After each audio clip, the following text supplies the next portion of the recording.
There's no feeling more discouraging than starting over, and that's what you're about to experience if you keep playing this game. It's going to be deeply frustrating. You might trade some of that frustration for disappointment if you are willing to admit that the mistake was yours and only yours, but the feeling will only get more intense the longer you play.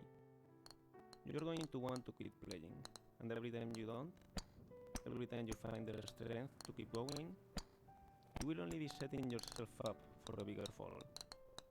And if you manage to get to the top, will that make you feel good? Will you feel that it's all been worth it? I think you will.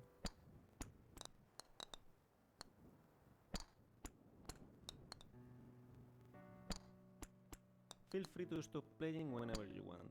Your progress will be saved automatically. Your loss of progress too.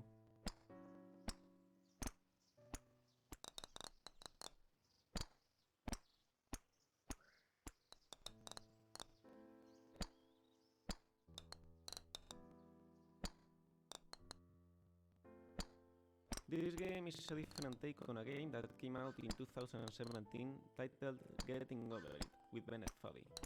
The author of that game, Bennett Foddy, was an Australian designer known at the time as the father of intentionally bad controls.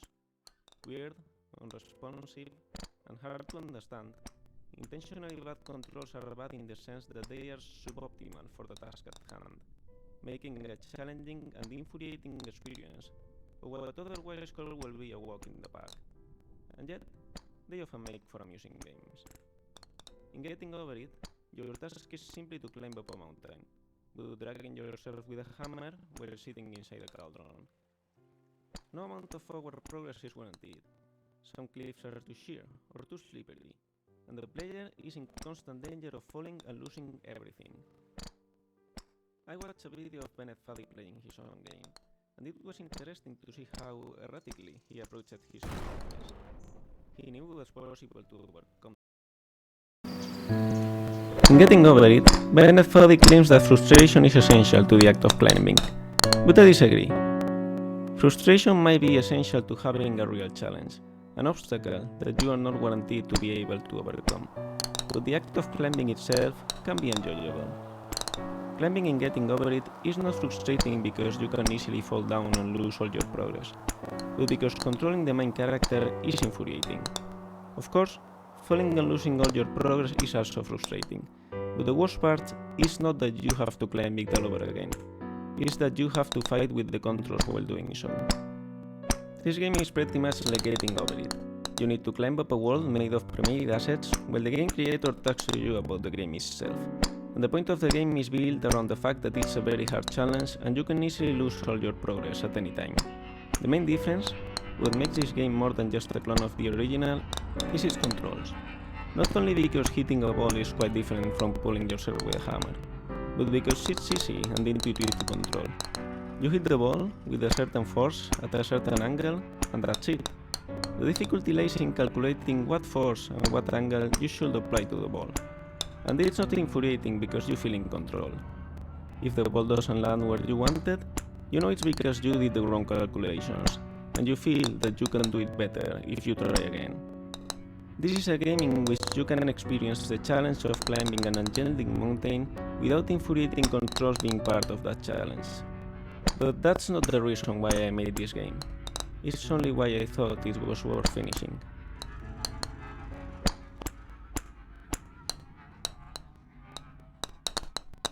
So, why did I make this game? I was lying in bed, thinking of an unusual concept for a golf game. It had nothing to do with this one, except for the fact that it will be challenging and potentially frustrating. I was considering if that frustration will be similar to that of Getting Over It. And then, a title just popped up in my mind.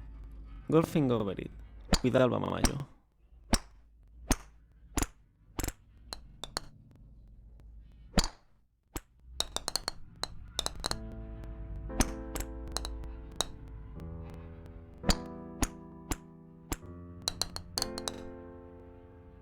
I generally hate having to repeat a part of a video game over and over until I can beat it. Avoiding that is probably the main point of my design philosophy. So why did I make this game?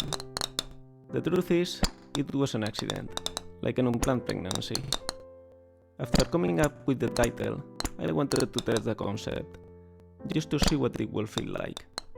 I created the ball and the controls, then I started building and testing the world, and it was fun.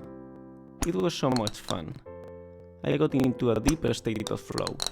I worked all day, forgetting to eat, not wanting to sleep. I did the same the day after, and the one after that. And before I knew it, the body of the game was finished.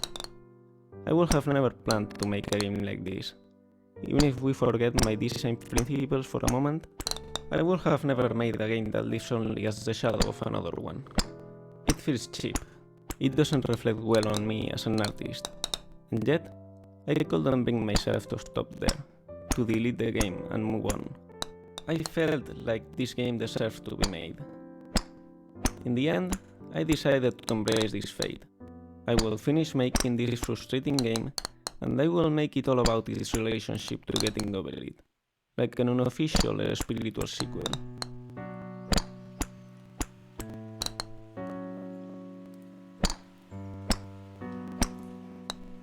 We are close to the top now. You must have suffered a lot to get here. But I wonder, given the chance, will you choose to make things easier for yourself, or will you choose to suffer even more? The choice is yours.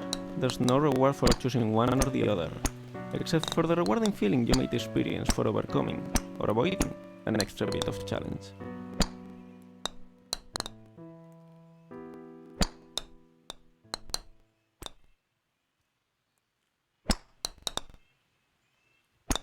Hey, is pretty incredible. It's heroic.